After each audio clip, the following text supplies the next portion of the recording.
Kurnool DIG గారు YCP వాళ్ళు పత్యాపారం చేస్తే ఇట్లాగుంటుందన్నారా? అంటే కడప జిల్లాలో కొంతమంది ఉద్యోగస్తులు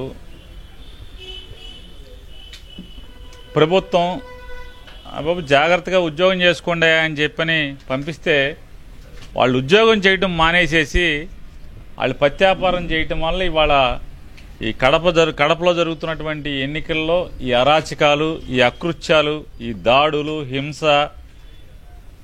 పోనీ ప్రతి హింసలో ప్రతిరోజు జరిగే గొడవల్లో ఎవరన్నా కొత్త వాళ్ళు పాల్గొంటున్నారంటే కాదు. మొత్తం ఎవడైతే మొదటి రోజు దాడిలో ఎవడు పాల్గొన్నాడో, నామినేషన్ రోజు బెదిరింపుల్లో ఎవడున్నాడో, రెండో రోజు గొడవల్లో ఎవడున్నాడో, రెండో రోజు చంపడానికి ప్రయత్నం ఎవడు చేశాడో, మూడో రోజు ఆడే, అంటే అన్ని గొడవల్లో కూడా వాళ్లే ఉంటున్నారు. దాని అర్థం ఏంటి? కొంతమంది ఉద్యోగస్తులు కడప జిల్లాలో ప్రస్తుతం ఈ ఎలక్షన్ జరిగే చోట పులివెందుల్లో ఉద్యోగాలు చేయమంటే ఉద్యోగాలు చేయకుండా వాళ్ళు పత్యాపారం చేయటం వల్ల ఇవాళ ఎన్నికల్లో హింస జరుగుతుందనేది మనకు అందరికీ, ప్రజలందరికీ కూడా అర్థం అవుతుంది. సార్, కర్నూలు డీఐజీ మేము ఉన్నాం కాబట్టి తలలు తేకుండా ఉన్నాయి అంటున్నారు సార్. దాని మీద కర్నూలు డీఐజీ గారు మేము ఉన్నాం కాబట్టే తలలు తెగలేదన్నారా? అంటే ఆయన చెప్పేది ఏంటంటే ఎమ్మెల్సీ రమేష్ యాదవ్ అలాగే వేల్పుల రాము వాళ్ళిద్దరూ తలకాయలు తెగకుండా బతికి ఉన్నారంటే నేను ఉండటం వల్లే ఆయన అంటున్నారు. అంటే దురదృష్టం ఏంటంటే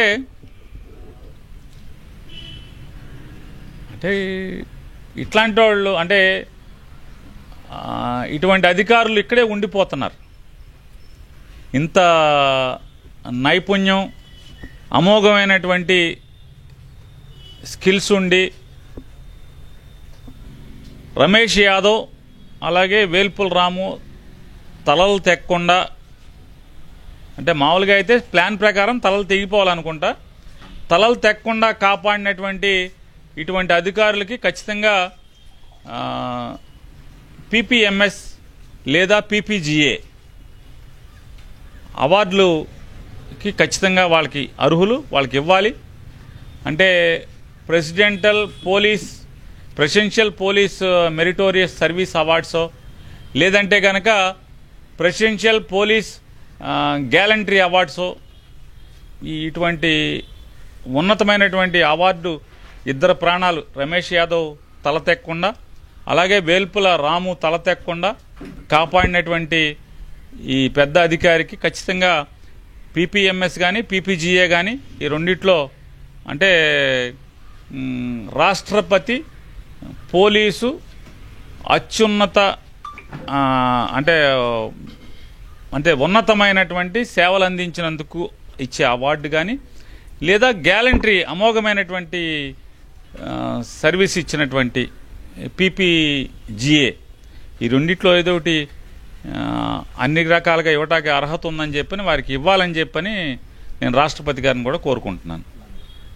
సార్, నేను జరిగిన ఇన్సిడెంట్లో బాధితులకి బట్టలంతా రక్తం మరకలు ఉన్నాయి కానీ ఒంటి మీద గాయాలు లేవని కర్నూలు డీఐజీ గారు అంటారు. ఒళ్ళంతా రక్తం అంటే బట్టలంతా రక్తం ఉంది కానీ ఒంటి మీద ఒక్క దెబ్బ లేదని అన్నారా? అంటే ఏం చేస్తాం, దురదృష్టం పరిస్థితులు ఏంటంటే కొంతమందికి పొలిటికల్ క్యాటరాక్ట్ అని చెప్పని వస్తుంది. సాధారణంగా వయసు పెరిగే కొందికి కళ్ళకి క్యాటరాక్ట్ వస్తుంది. అది క్యాటరాక్ట్ పరిపక్వతకు వచ్చిన తర్వాత ఆపరేషన్ చేస్తుంటారు. కానీ పొలిటికల్ క్యాటరాక్ట్ అంటే రాజకీయ శుక్లాలు వచ్చిన వాళ్ళకి చేయగలిగేది ఏముంటుంది? అధికారం పోయినప్పుడు ఉన్న రాజకీయ పార్టీకి ఎవడైతే వాళ్ళ అధికారంలో ఉన్నాడో ఆ అధికారంలో ఉన్నటువంటి రాజకీయ పార్టీకి అధికారం పోగానే ఆటోమేటిక్గా వీళ్ళకి కూడా ఈ రాజకీయ శుక్లాలన్నీ కూడా ఆటోమేటిక్గా ఆపరేషన్ లేకుండానే కరిగిపోతూ ఉంటాయి. కాబట్టి ఇంకా 3.5 సంవత్సరాల్లో ఈ రాజకీయ శుక్లాలు తొలగే వరకు ఎదురు చూస్తూ ఉంటాం.